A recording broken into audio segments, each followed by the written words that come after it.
بسم اللہ الرحمن الرحیم۔ معزز مہمانان کرام، بزرگوں، دوستوں اور قابل احترام دینی ماؤں اور بہنوں، جدہ دعوت سینٹر حی السلامہ میں آپ کا یہ بھائی آپ کو خوش آمدید کہتا ہے، استقبال کرتا ہے، اور اللہ رب العالمین سے دعا کر رہا ہوں کہ اللہ رب العالمین ہم جس مقصد کے لیے یہاں جمع ہوئے ہیں، ہمارے مقصد کو شرف قبولیت عطا فرمائے اور ہمیں یہاں سے اللہ رب العالمین اپنی رضا اور خوشنودی عطا فرمائے، آمین یا رب العالمین۔ حضرات، یہ ہمارے لیے نہایت ہی سعادت کی بات ہے کہ آج ہمارے درمیان پاکستان کی ایک عظیم شخصیت، ایک عظیم خطیب ہمارے درمیان تشریف فرما ہیں، فضیلت شیخ قاری خلیل الرحمن حفظہ اللہ۔ آپ کراچی سے تشریف لائے ہیں عمرے کی سعادت حاصل کرنے کے لیے۔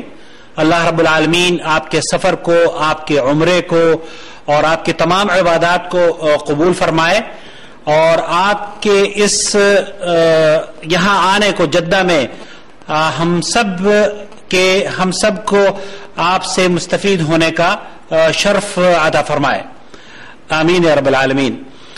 حضرات، فضیلت شیخ قاری خلیل الرحمن کسی تعارف کے محتاج نہیں ہے۔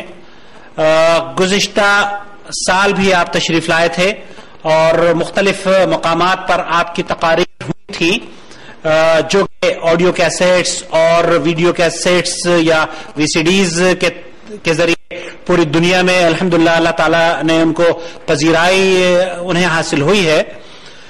یہاں آج کا جو پروگرام ہم نے رکھا ہے، چونکہ بہت ہی عجلت میں یہ پروگرام مرتب کیا گیا ہے، اس لیے بعض اخوان کو تو اس کا علم بھی نہیں ہے، لیکن اس کے باوجود بھی ہم نے یہ سوچا کہ چونکہ شیخ ابھی ہمارے درمیان موجود ہیں تو اس سے اچھا موقع کیا ہوگا کہ ہم آپ سے فضیلت شیخ سے مستفید ہوں۔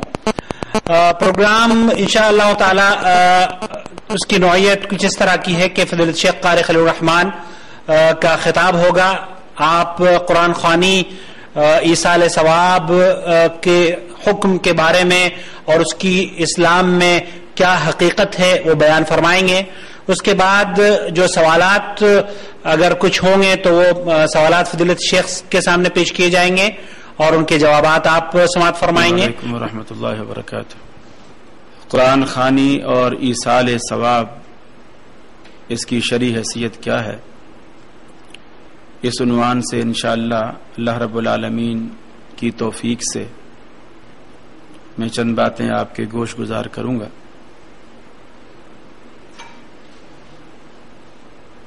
عوام الناس میں یہ بات معروف ہے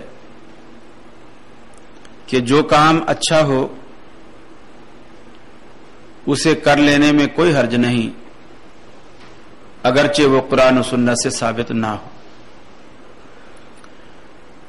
در حقیقت یہ اس لا علمی کی بنا پر ایسا ہوتا ہے کہ آدمی کو یہ پتہ نہیں ہوتا کہ اچھا کام کہتے کسے ہیں۔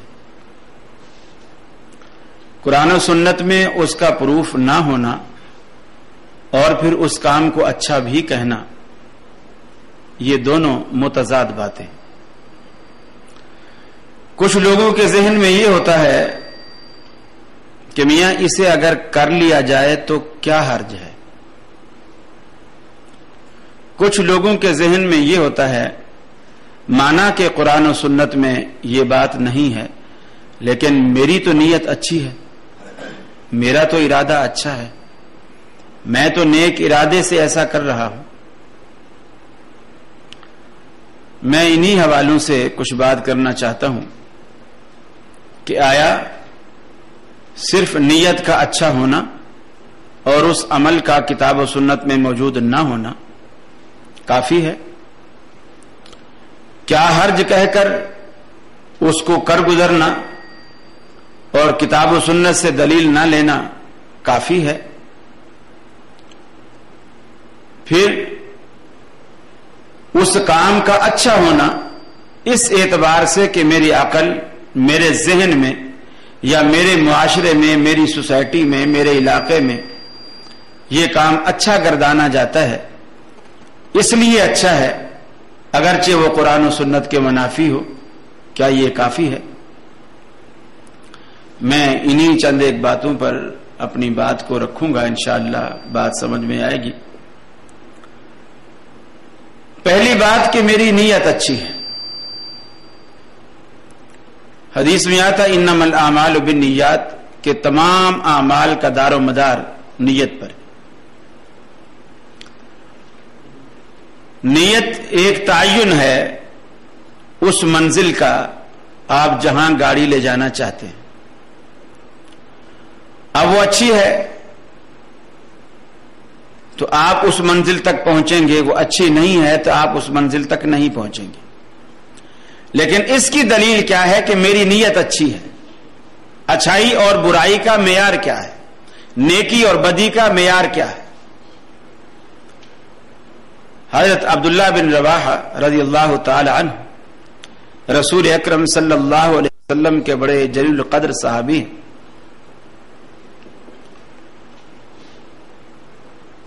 جمعرات کا دن ہے. رحمت عالم صلی اللہ علیہ وسلم نے ایک لشکر ترتیب دیا. حضرت عبداللہ بن رواحہ رضی اللہ تعالی عنہ کو اس لشکر کا امیر بنایا. حکم یہ کیا کہ تم نے رات یہاں مدینے میں نہیں ٹھہرنا ہے، تم نے چلے جانا ہے اور صبح فلاں جگہ تم نے پہنچنا ہے. کل وہاں جنگ ہے، لڑائی ہے، جہاد ہے. صبح جمعے کا دن ہے. حضرت عبداللہ بن رواحہ رضی اللہ تعالی عنہ کے دل میں یہ بات آئی کہ یار جہاد پہ جانا ہے، سفر جہادی ہے، اس میں انسان ہمیشہ غازی بھی نہیں رہتا، شہید بھی ہوتا ہے. ہو سکتا ہے یہ میری زندگی کا آخری سفر ہو، آخری لڑائی ہو اور میں اسی میدان میں کام آؤں اور شہید ہو جاؤں. تو کیوں نہ میں دوہرا اجر لوں. میرے پاس تیز رفتار سواری گھوڑا ہے جو اس وقت جنگوں میں بالکل اس کی وہی حیثیت تھی جو آج کل F-16 کی. بڑی ضرورت کی چیز تھی. اس نے کہا میرے پاس بڑی تیز رفتار سواری ہے، میں اس پر سفر کروں گا تو اپنے لشکر کو راستے میں ہی جا لوں گا اور جمعہ بھی رسول اللہ صلی اللہ علیہ وسلم کے پیچھے پڑھ لوں گا. جہاد سے بھاگ نہیں رہا، موت سے ڈر نہیں رہا، بلکہ شہادت کے جذبے سے سرشار ہے. نیت اس کی نیک ہے، نیت میں کوئی فتور نہیں. وہ دوہرا اجر یوں لینا چاہتا ہے کہ شہادت بھی پالوں اور زندگی کا آخری جمعہ رسول اللہ صلی اللہ علیہ وسلم کی اقتداء میں ادا فرما لوں. یہ دونوں نیتیں ہیں اور نیک نیتی ہے. آپ نے جمعہ پڑھایا، رسول اللہ صلی اللہ علیہ وسلم کی نظر عبداللہ بن رواحہ پر پڑ گئی. آپ کو خیال آیا کہ میں نے تو اسے رات روانہ کیا تھا اور ہدایت کی تھی کہ تم نے نکل جانا ہے لشکر کے ساتھ اور لشکر نے اس کی قیادت میں نکلنا تھا. رسول اللہ صلی اللہ علیہ وسلم نے سوال کیا ما منعک ان تغدو مع اصحابک یا عبداللہ، اے عبداللہ تجھے کس چیز نے روکا ہے کہ تو صبح سویرے اپنے ساتھیوں کے ساتھ نہیں نکلا؟ اس کی کیا وجہ ہے؟ حضرت عبداللہ بن رواحہ رضی اللہ تعالی عنہ نے جو دل کی بات تھی ساری رکھ دی. یا رسول اللہ صلی اللہ علیہ وسلم میرے پاس تیز رفتار سواری ہے، باقی کوئی پیدل ہیں، کوئی اونٹوں پر ہیں، کوئی خچر پر ہیں، کوئی گدھے پر ہیں. میرے پاس تو گھوڑا ہے اور بڑا تیز رفتار گھوڑا ہے میرے پاس. میں ابھی بس جمعہ پڑھ کے بھی جاؤں گا تو ان کو راستے میں لے لوں گا. تو میں نے یہ سوچا کہ جمعہ آپ کے پیچھے پڑھ لوں. اب یہ کہنا کہ میری نیت چونکہ نیک ہے، اگرچہ وہ کام قرآن و سنت سے ثابت نہیں ہے، تو میری نیت چونکہ نیک ہے اللہ رب العالمین مجھے اجر دے گا، یہ امید رکھنا یہ غلط ہے. اس لیے کہ جب حضرت عبداللہ بن رواحہ رضی اللہ تعالیٰ عنہ نے اپنی نیک نیتی رسول اللہ صلی اللہ علیہ وسلم کے سامنے کھول کر رکھ دی، آپ نے فرمایا اے عبداللہ آج کے بعد اگر تو ساری عمر بھی عمل کرتا رہے تو ان لوگوں کے رتبے اور درجے کو نہیں پا سکتا جو میرا حکم سنتے ہی چل پڑے. معلوم یہ